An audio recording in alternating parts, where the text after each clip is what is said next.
going to give you a few tips on what I look for in pallets to use them to make things out of. First, I look for good quality wood. New wood, ones that aren't chipped up or torn or broken or smashed, ones that look great. So I pick those out.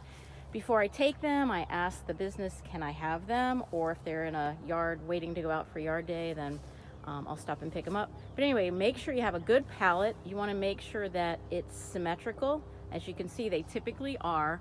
What we're going to do is take out the middle section. Like on this one, I will take out this middle strip right here, and then I'll show you how to do that in a little bit. But first, you want to make sure you've got good wood and good pallets that you're going to begin with.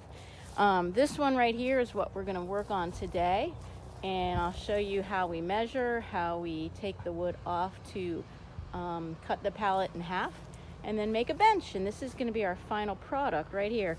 The only thing we add to this are 2x4s for the legs. As you can see right here, these are 2x4s that I had to buy.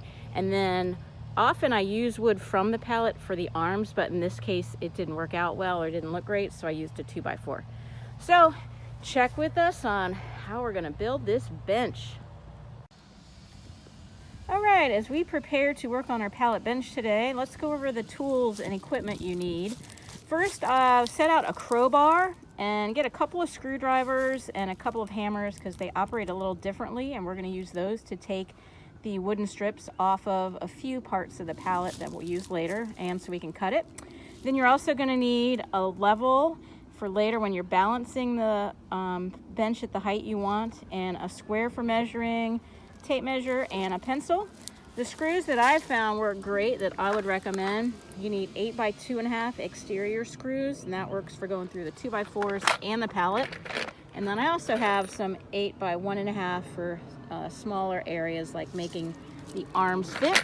Then I have two tools ready, one with the drill bit and one with my bit for the screws so that I can be quick with putting my screws in.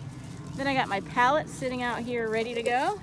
And I've got my saw and 2x4. And I like to work out in the yard so that it's less cleanup later. All right, let's get started.